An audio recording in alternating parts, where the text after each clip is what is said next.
Punta tayo ngayon sa gas station, magpapa full tank tayo guys.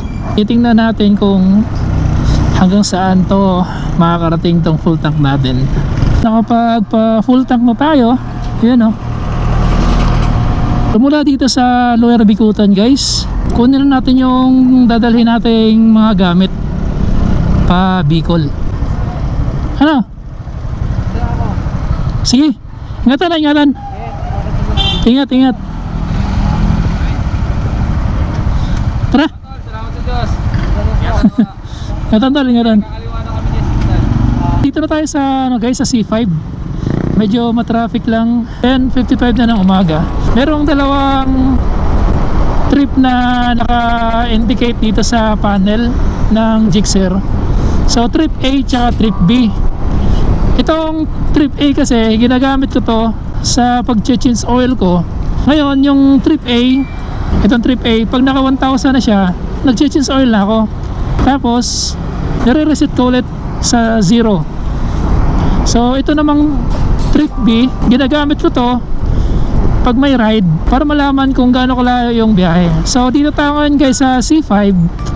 Itong trip B, i-reset ko sa 0 para ma-monitor natin kung ilang kilometers yung tinakbo ng isang full tank natin. So ito, i-reset ko to guys sa 0.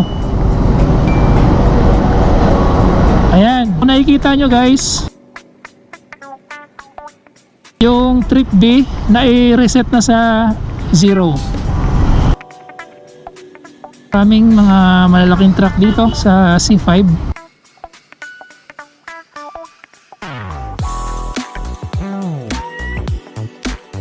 Pakita tayo ng Antipolo guys.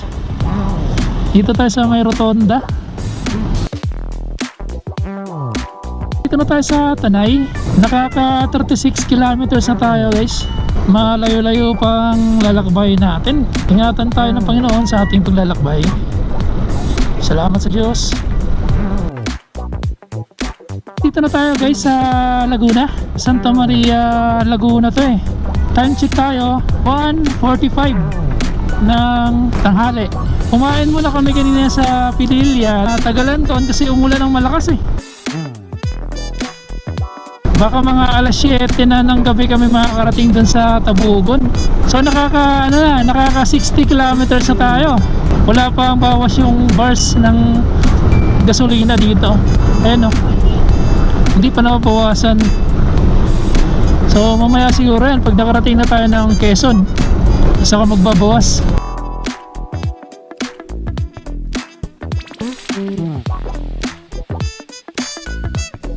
Grabe yung hamog sa taas. Nasa Atimona na tayo.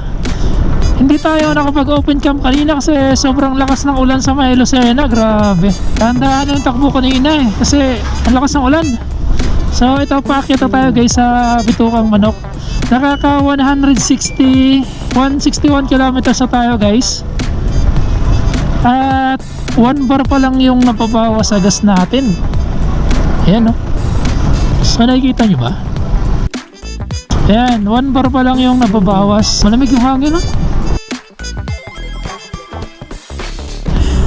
Dito na yung pinaka main attraction ng Bitukang Manok.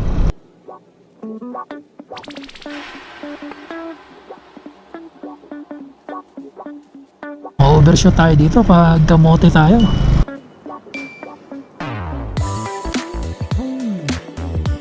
Asan na yung dalawa? Nandun sa likod.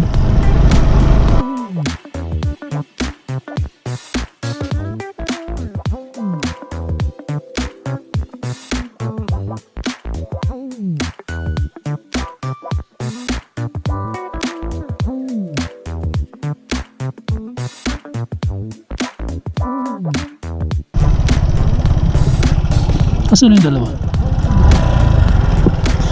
Ayun.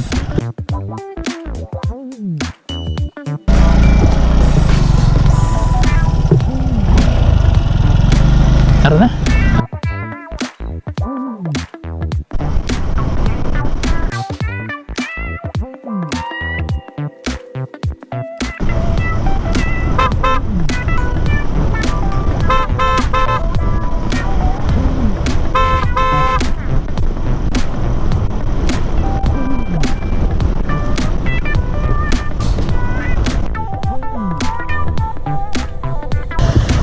Wow, so dito na tayo sa Gumaka guys. Baha sa unahan, no? Tol. Wow. Wow, gaano kaya ka lalim tong baha dito? So, nakikita nyo guys? Kaya pala matraffic, baha.